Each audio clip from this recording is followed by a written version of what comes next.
नमस्कार। शब्द सांची विंध्य के समाचार बुलेटिन में आपका स्वागत है। मैं हूं आपके साथ सुषमा। शुरुआत करते हैं हेडलाइन से। रीवा एमसीयू में हुआ अभ्युदय 2025 का आयोजन। रीवा में होटल स्टे के दौरान महिला ने मचाया हंगामा।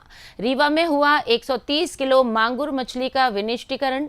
रीवा में सब्जी तोड़ने गई महिला आई करंट की चपेट में। रीवा नौबस्ता मार्ग में सड़क हादसे में युवक की मौत। रीवा में किराए के मकान में महिला ने लगाई फांसी। आगामी त्योहारों को देखते हुए बढ़ाई गई रीवा छत्रपति शिवाजी महाराज साप्ताहिक ट्रेन की डेट। रीवा शहर में नशे में धुत थार सवार ने ई रिक्शा को मारी टक्कर। रीवा अजगरहा बाईपास में सड़क हादसे में वृद्ध की मौत। रीवा में पुलिसकर्मी को युवकों ने पीटा, कार चढ़ाने की कोशिश। रीवा में बीमार बहन को गोद में उठाकर अस्पताल ले गया भाई। रीवा पुलिस ने बाइक गैंग की लूट का किया पर्दाफाश। जादू देखा है, हम दिखाते हैं। आप सोचिए, हम बनाते हैं। अपने घर या ऑफिस को सजाएं मनपसंद डिजाइन के कस्टमाइज वॉलपेपर्स, ब्लाइंड्स, पेंटिंग्स और लेजर कटिंग से बनी आकर्षक चीजों से। आज ही कॉल कीजिए 7611125428, क्योंकि आपकी कल्पनाओं को पंख देना भी जरूरी है।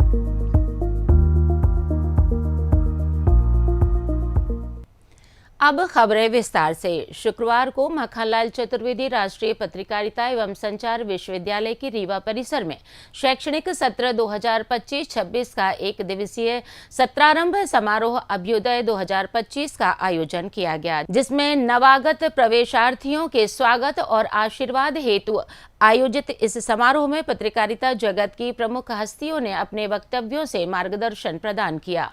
कार्यक्रम के मुख्य अतिथि मध्य प्रदेश के उप मुख्यमंत्री राजेंद्र शुक्ल रहे। इस समारोह में विश्वविद्यालय के कुलगुरु विजय मनोहर तिवारी ने अपने आशीर्वचनों से नवप्रवेशी विद्यार्थियों एवं अध्ययनरत छात्र छात्राओं का मार्गदर्शन किया। इस अवसर पर उप मुख्यमंत्री शुक्ल ने कार्यक्रम को गरिमा प्रदान की और अपना उद्बोधन दिया। उन्होंने संवाद कार्यक्रम में शामिल होकर छात्रों की जिज्ञासाओं का समाधान भी किया। डिप्टी सीएम ने कहा कि राजनीति और पत्रकारिता विंध्य की पहचान है। रीवा के लोगों की बुद्धिमत्ता का लोहा पूरा देश मानता है। ऐसी दिशा की ओर ले जाने का प्रयास हो रहा है कि आने वाले दिनों में माखनलाल चतुर्वेदी विश्वविद्यालय के रीवा कैंपस की चर्चा सिर्फ मध्य प्रदेश में ही देश में हो और देश के लोग अच्छे संस्थान में अपने बच्चे जो जर्नलिज्म के क्षेत्र में, कंप्यूटर के क्षेत्र में, आईटी के क्षेत्र में, फाइनेंस के क्षेत्र में बच्चों को बेहतर शिक्षा देने के प्रति हर अभिभावक की सोच होती ही है, तो उसका पहला ऑप्शन होना चाहिए रीवा का माखनलाल चतुर्वेदी कैंपस। समारोह में विश्वविद्यालय परिसर स्थित स्वामी विवेकानंद केंद्रीय ग्रंथागार का भी उद्घाटन किया गया। साथ ही अतिथियों द्वारा परिसर में वृक्षारोपण भी किया गया। कार्यक्रम में मुख्य वक्ता के रूप में स्पुतनिक मास्को के वरिष्ठ संपादक कृष्ण मोहन मिश्र और वरिष्ठ पत्रकार और ब्लॉगर डॉक्टर प्रकाश हिंदुस्तानी ने अपना वक्तव्य दिया। इस दौरान उन्होंने शब्द सांची विंध्य से भी बातचीत की। ये दूरी ख़त्म हो जाएगी अगर ऐसे परिसर बनेंगे और ऐसे विश्वविद्यालय बनेंगे, तो ये एक बहुत अच्छा करियर है। बहुत चुनौतीपूर्ण है निश्चित तौर पे, लेकिन ये करियर बहुत शानदार है और बहुत सारे लोग इसमें आ रहे हैं, क्योंकि इसमें एवेन्यूज़ बहुत सारे खुल रहे हैं। डिजिटल के आने से एवेन्यूज़ की कोई कमी नहीं रही। चैनल्स अपने आप में बहुत सारे हैं, अखबार तो हैं ही, और बहुत ही अच्छी बात है कि रीवा में माखनलाल चतुर्वेदी राष्ट्रीय पत्रकारिता और संचार विश्वविद्यालय का इतना बड़ा, इतना भव्य परिसर बना है। पहले आसपास के सारे लोगों को, सारे बच्चों को, मैं खुद रीवा का हूँ, लेकिन रीवा से मुझे भोपाल में गया था माखनलाल में पढ़ने के लिए, अब यहाँ पर है और ये परिसर बहुत शानदार है। सारी इसमें नई चीज़ें, ऑडिटोरियम बहुत अच्छा है, दूसरे इक्विपमेंट बहुत अच्छे हैं, फैकल्टी आपकी बहुत अच्छी है, और वाइस चांसलर जो हैं श्री विजय मनोहर तिवारी जी, वो अपने आप में एक लंबा उनका अनुभव है पत्रकारिता में। तो इन सारी चीज़ों का बहुत ज़्यादा फायदा मिलेगा रीवा के बच्चों को, और रीवा के बच्चे पत्रकारिता में और ज़्यादा आएंगे। आज यहाँ माखनलाल चतुर्वेदी राष्ट्रीय पत्रकारिता और संचार विश्वविद्यालय का अभ्युदय कार्यक्रम था, जिसके अंतर्गत नए विद्यार्थियों का इंडक्शन होता है। उसमें बहुत अच्छी अच्छी बातें हुई, बहुत मुद्दे की बातें हुई। कुलगुरु विजय मनोहर तिवारी ने, जाने माने संपादक संजय पांडे ने अच्छी बातें कही। मुझे भी एक सत्र में बोलने का मौका मिला। मेरा विषय था हिंदी पत्रकारिता का बदलता परिदृश्य। मैंने उसमें बातचीत की और मुझे खुशी है कि विद्यार्थियों ने मेरी बात को गंभीरता से लिया। वर्तमान समय में क्या चुनौतियां हैं हिंदी पत्रकारिता को लेकर? हिंदी पत्रकारिता को लेकर बहुत बड़ी चुनौती तो टेक्नोलॉजी की है, विश्वसनीयता का सवाल है, दूसरे दबाव हैं जो मीडिया पे हैं, विज्ञापन के दबाव हैं, सरकार के दबाव हैं, ये दबाव भी बहुत गंभीर हैं। फिर टेक्नोलॉजी में जो दबाव एआई के दबाव हैं वो बहुत गंभीर हैं कि एआई किस तरह से नए पत्रकारों के लिए चुनौती बन रही है, लेकिन अगर पत्रकार उन चुनौतियों को सही तरीके से उनका सामना करें तो वो उनके लिए वरदान हो सकती है। इसमें क्या जरूरी कदम है जो उठाने चाहिए सरकार को भी? सरकार तो इसमें कदम उठा नहीं सकती, जो उठाना है पत्रकारों को ही उठाना है और पत्रकारों को अपने आप को ज़्यादा इक्विप्ड करना है साधनों से, संसाधनों से, नई टेक्नोलॉजी से, और मल्टीलिंगुअल होना चाहिए पत्रकारों को, नई टेक्नोलॉजी से परिचित होना चाहिए, तभी वे कुछ कर पाएंगे। रीवा शहर के व्यंकट रोड स्थित होटल में शुक्रवार को एक महिला ने जमकर हंगामा मचाया। महिला की शिकायत पर मौके पर पहुंची सिविल लाइन पुलिस ने मामले को शांत कराया। हालांकि इस मामले में महिला ने कोई भी रिपोर्ट दर्ज नहीं कराई है। बताया जा रहा है कि महिला अपने पति के साथ इलाहाबाद से आकर सूर्या होटल में ठहरी हुई थी। सुबह पति और पत्नी के बीच काफी विवाद हो गया था। इस पर पत्नी के कहने पर होटल प्रबंधक ने सिविल लाइन पुलिस को बुलाया। सिविल लाइन पुलिस ने पति पत्नी को समझाइश दी। इसके बाद दोनों होटल में चले गए। सेहत पर हानिकारक दुष्प्रभाव के चलते भारत सरकार की ओर से थाई मांगुर मछली की बिक्री पर प्रतिबंध लगा दिया गया है। इसके बावजूद भी रीवा में प्रतिबंधित मछली की बिक्री का मामला तब सामने आया जब मनगवा नगर परिषद क्षेत्र के बाईपास स्थित मछली विक्रेता इस्तियाक मोहम्मद की दुकान में मत्स्य पालन विभाग की टीम ने छापा मारा। मत्स्य पालन विभाग और मुख्य नगर परिषद अधिकारी द्वारा की गई इस संयुक्त कार्यवाही में 130 किलोग्राम मांगुर मछली का विनिष्टीकरण किया गया। रीवा शहर के नजदीकी गांव कोष्ठा में शुक्रवार सुबह सब्जी तोड़ने गई सुनीता मौर्य नाम की एक महिला करंट की चपेट में आ गई। परिजनों ने उसे अचेतावस्था में संजय गांधी अस्पताल में भर्ती कराया, जहां चिकित्सकों ने जांच के उपरांत उसे मृत घोषित कर दिया। परिजनों ने बताया कि सुनीता मौर्य सुबह 8 बजे सब्जी तोड़ने के लिए घर में बाहर लगे बाड़े में गई थी। तभी वह बाड़े में लगे बिजली के तार की चपेट में आ गई। मौके पर मौजूद घर वालों ने उसे बचाने की कोशिश की और उन्हें भी करंट का झटका लगा। इसके बाद तार अलग कर सुनीता को वहां से निकाला गया। मामले में पुलिस ने मर्ग कायम कर जांच शुरू कर दी है। रीवा जिले के चौराहटा थाना क्षेत्र अंतर्गत नौबस्ता में गुरुवार सुबह एक स्कूल बस और बाइक में जोरदार टक्कर हो गई। घटना में बाइक सवार 29 वर्षीय रामप्रसाद यादव गंभीर रूप से घायल हो गया। परिजनों ने बताया कि गुरुवार सुबह 9:30 बजे वह घर से चाउमीन खाने के लिए मोटरसाइकिल से निकला था, तभी दूसरी ओर से आ रही स्कूल बस ने उसे टक्कर मार दी। इस घटना में बाइक सवार रामप्रसाद बुरी तरह घायल हो गया, जिसे संजय गांधी चिकित्सालय में भर्ती कराया गया, जहां इलाज के दौरान उसकी मौत हो गई। पुलिस ने मामला दर्ज कर जांच शुरू कर दी है। शहर के विश्वविद्यालय थाना अंतर्गत जनता कॉलेज गेट के पास गुरुवार रात प्रवीणा पांडे नामक एक महिला ने फांसी लगाकर आत्महत्या कर ली। मृतक महिला के पति शंकर दयाल पांडे ने बताया कि वे पेट्रोल लेने गए थे और घर के अंदर तीनों बच्चे दूसरे कमरे में सो रहे थे।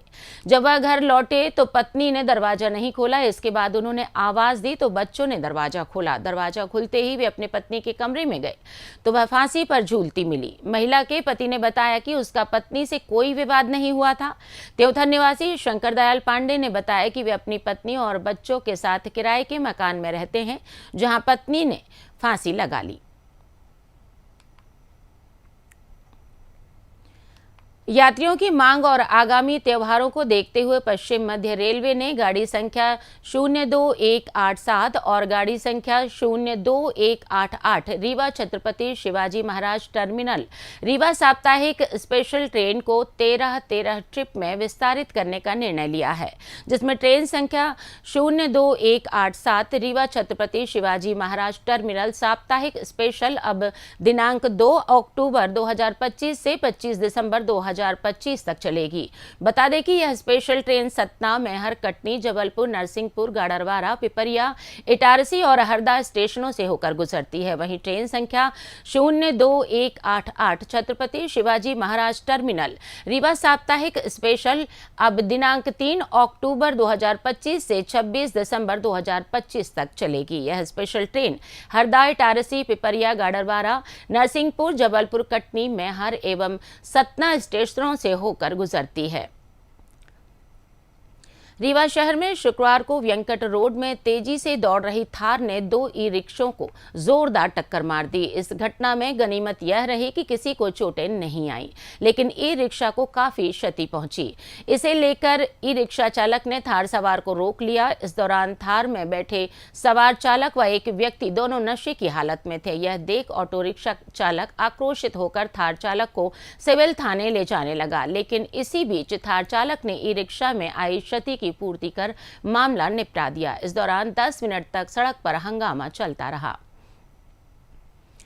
रीवा शहर के विश्वविद्यालय थाना अंतर्गत अजगरहा बाईपास में गुरुवार शाम हाईवा ने स्कूटी सवार को जोरदार टक्कर मार दी। इस घटना में 76 वर्षीय स्कूटी चालक घायल हो गए, जिसे उपचार के लिए संजय गांधी चिकित्सालय में भर्ती कराया गया, जहां इलाज के दौरान उनकी मौत हो गई।